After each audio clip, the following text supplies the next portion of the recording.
a session which is not just before lunch, because that's always tricky. People just want to run off. So it's good to be on the session before lunch.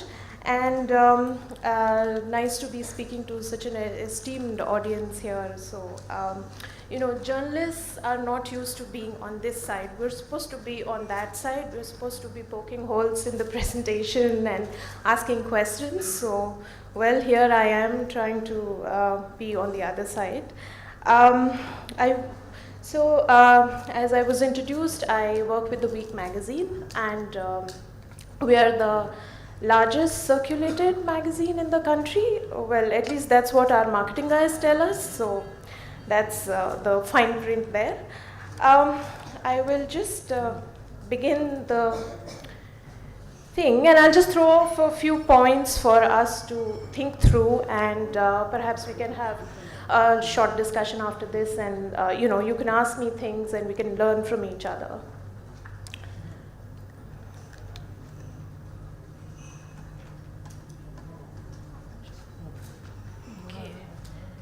So I called my presentation Code Red. I thought this is hospital lingo, and journalists are always alarmists, so it's always an emergency situation. So how to sort of bridge the communication gap between professionals like yourself and professionals like ourselves.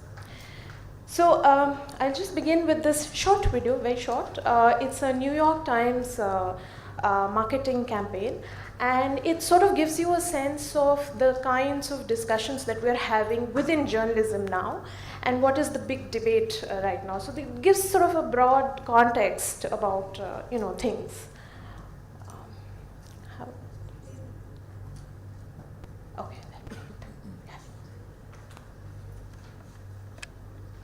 There's no voice. Nation is more divided than ever. The truth is, alternative facts are just plain delusional. The media needs to be held accountable. The truth is, locker room talk is harmless. The truth is, we need to put the safety of the American people. The truth is, we need a full investigation of any ties to Russia.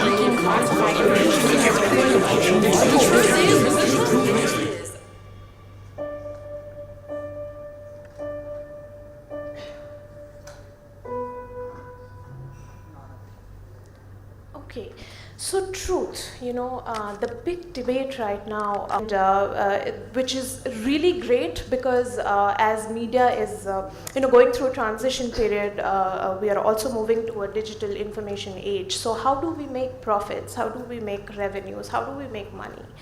So this is something that got them through to an audience that is already becoming skeptical.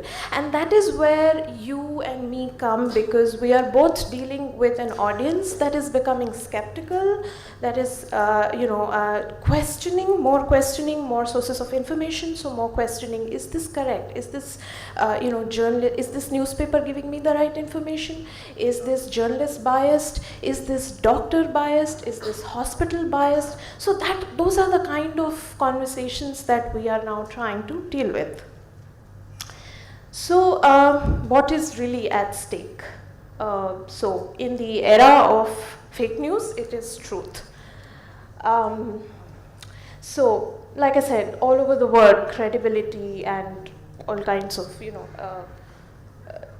retaining the reader's trust is becoming a big thing. So in healthcare now, whenever I speak to my subjects, these are people who are getting information from social media, WhatsApp messages. You will not believe the power of WhatsApp messages. They are huge. From water therapy to some new Japanese cancer treatment to, Ayurvedic stuff. There is so much out there, so your audience is already confused. They have so much information. There are websites, WebMD, from WebMD, which is sort of very credible, to all kinds of other, Google stuff. And your local friendly aunt, your neighbor, don't underestimate the power of what your neighbors can tell you, this is a new treatment I tried, and, So that is, just the backdrop of what we are dealing with. Now, So yes, so now when we move to the government, so you would think, what's it, WhatsApp and all that, no big deal.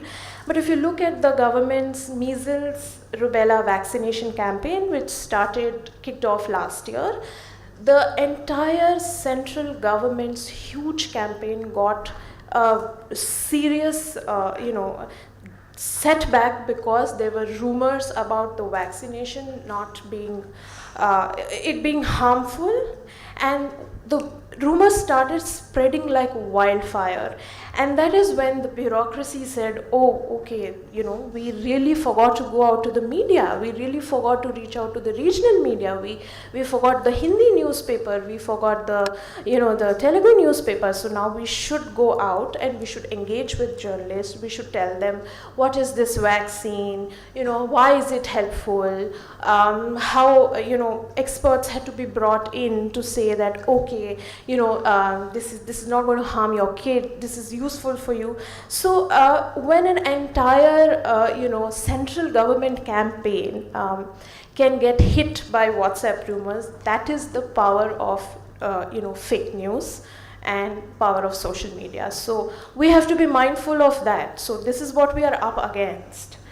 So these are just some stories that started appearing after the drive sort of hit a setback, and then the government decided, oh, let's go out to the media, let's have some positive stories, let's engage with journalists, ask them to come and ask questions. And and journalists are, we are like the general people.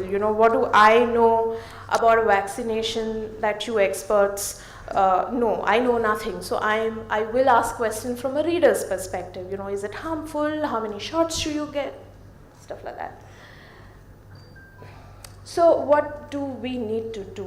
We need to firstly understand the simple fact that we are dealing with facts here. So just like your diagnosis is based on symptoms, journalism is based on facts. We are not here to do public relations. We're not here to make nice videos and say good things. We are here to critically analyze a new procedure and look at costs, look at risks. So bariatric surgery, now ever since our finance minister, Mr. Arun Jaitley, got a bariatric, there's a lot of interest in bariatric. Now, of course, he's believed to be getting a cancer treatment for soft tissue. So readers are interested in knowing, and journalists are interested in knowing from experts, what is this, bariatric surgery and cancer relationship, if there is one. Lots of rumors are doing the rounds that Mr. Jaitley's bariatric is what caused his cancer. Now experts like you will know, no, that is not the case, but that's how people are going to think, right? So if I get a bariatric, then what are my risks? What are my costs? What does it mean I need lifelong supplements? So these are the kind of things that I as a journalist have to ask. I have to ask the right questions, and I have to ensure that people don't make these sort of cross connections which are not backed by technical know-how and technical knowledge. So transparency. Now we know that private healthcare is really, we were having a conversation at dinner last night that how 85% of healthcare in India is now, manned by private industry.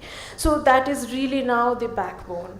And if the private industry, healthcare industry has to be taken seriously, has to reach out, has to send the right messages, of course, all in order to increase your profits, then we have to be transparent. You have to talk about an issue in holistic perspective and not just like give the good things. Oh, this is a great treatment, it has cost you this much, look, here are our positive case studies, and boom, that's it. No, there is always a downside. So we need to be transparent about that. We need to be transparent about, if it's a treatment like IVF, so we have to be transparent about, doctors have to be transparent about success rates.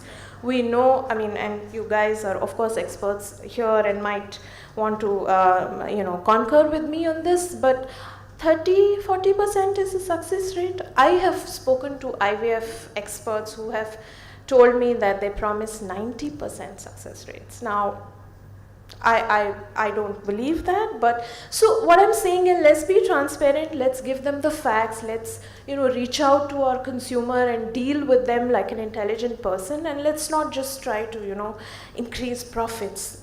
So now, why do we need to do all this? Why do you all need to hear me say this? Is because the sense that I get from the ground from my reporting experiences is that trust is really low right now. See, when I think this was last year, when the Fortis controversy, I'm sure you guys must have read about it, when the Fortis case happened, the 16 lakh dengue bill that was handed over to a parent who lost his daughter. So at the time, we thought this was just another of those medical negligence stories. They keep happening, patients keep coming up with this kind of stuff. But in a short span of, and it all started on Twitter, by the way, somebody tweeted about it, journalists like ourselves took notice, okay, here's a developing story, and before we knew it, that story got so big, it got out of our hands. It was on television, it was on newspapers, magazines, what have you. People were talking about it, and we could not, and even media houses that were supposedly, had Fortis as one of their advertisers, even they had to sit up, I'm not going to name them, even they had to sit up and take notice of the story because it is something that affects Indian middle classes. They were like, oh my God, I'm going to Fortis, I'm going to Max every other day, and what is this? Am I being looted? Am I being tricked? So there is a strong narrative. There are Facebook groups of patient activists now, sort of fighting and arguing for their rights, agitating for patient rights. So this is a narrative that's going on the ground, and all of you all have to understand that, you have to take note of it, right? When we tried, now when all of this is happening, of course we were getting the patient perspective, we were getting experts, we were talking to the health minister, asking him questions, what is the government going to do about this? This is happening right in your backyard, and health is such a big thing for this government, what with Ayushman Bharat and all this, what are you going to do? And of course the policy makers will give you their thing and all of that, but Fortis, and even a chain like Max, Hindustan Times, going out for the big corporate guys, they were not ready to talk to us, so you are just hiding, which is again affecting your trust factor there. The journalist is thinking, this is a slimy corporate, it's not letting me know, it's not giving me data, it's not giving me information, that means you've got something to hide. That is not the perception you want to give your audience, your consumer, your patient. You want to say, okay, look, this is what happened, this is the fact of the case. Now, well, something happened, how can we rectify it? How can we go out and give that message that, okay, we are here to take care of your health, but sometimes things happen. Here's how we deal with it. Okay, Clinical Establishments Act, another policy point where we need private healthcare industry to come out and talk about their issues. I know some of the big issues that you all have, that private players have with the Clinical Establishment Act, but I think we need more conversation on this. Ayushman Bharat, now again, huge policy initiative, lot of interest in people to know, where, even though the target audience is the poor and all of that, but there's a lot of interest in how policy matters are going to affect private healthcare, and that's where we need to interact more. We need to talk, so what's going on, what are the issues, and because the government is asking us, what is happening with the private sector. And while the government will take off its blame, it will say, okay, I have set out this money and I'm doing so good. You guys are going to be in the dock if you don't come out. If something fails, they'll say, oh, private people don't want to cooperate with us. So you guys have to come and say, no, this is not true. Here's what our issues are. Correct? So this is just one of the stories that we did while the Fortis and the Max and all these huge cases were happening. So, a valid question, and, we got a lot of reader response for this, of course, through letters and all of that, and people wanted to know what is going on. So, let's reach out, and one of the things that often happens is jargon. I know you are technical people, experts, and you'll always say the right thing, but we don't get it. So journalists don't know what is myocardial infarction, but we understand what's a heart attack, right? So let's talk a little in reader friendly, in consumer friendly terms, in patient friendly terms. Videos, I know lots been said about videos, but I'll give you a small example. I had to write this piece, I had to report this piece on ball replacement surgery, and for some reason, no matter how many doctors I spoke to, I just couldn't get it in my head. What is going on? What is this heart doing? What is this left wall, right wall? Why do we need to replace it? How will the TAVR surgery help? All of that. So, there are short videos that are there on YouTube. So I just started searching. I found short videos that explain the procedure. Here is what the heart is. I'm not going to play it because there's probably no time. But here is where the heart is. This is your left wall. This is what happens. So, things like these will help us also understand report correctly, because you don't want to go wrong with these things, I mean, someone could read and go and access this treatment, and so we really want to be on the right side. So Facebook, Twitter, again, lots being said already, but of course Facebook, you put little videos and you put little posts and things like that. On Twitter now, for instance, one small tip, if any of you can use it, what I found helpful in my network is, when there is a new study that comes out in a journal, which all of the doctors and experts understand, but we don't understand, make a Twitter thread, just break down the big points of the study. So if it's a new experimental cancer treatment, I don't know, let's say proton therapy, because that's what launched by Apollo, just break it down, success rate, here is how it's done, here is what the cost is, here are what the risk factors. So just break down in Twitter thread, and that may give a lot of ideas to journalists, and it may also help reach out, your larger audience, whoever that might be. Journalists have deadlines, sometimes I have 2 hours to file a story on soft tissue sarcoma, okay, and the doctor is busy, and this requires a lot of research, but we have to work in that time. Let's see best how you and me can work through that.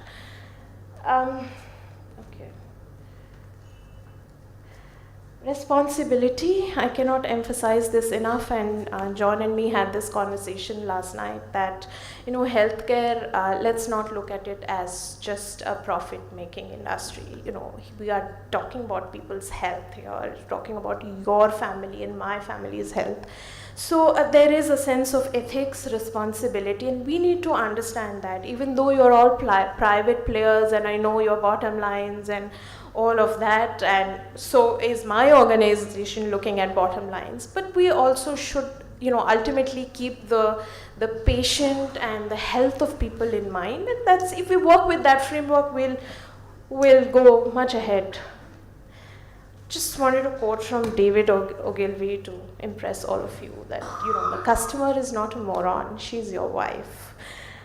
Famous advertising guru said that, and what that really means is the patient is your consumer, whoever we are dealing with. Let's take that person as an intelligent person.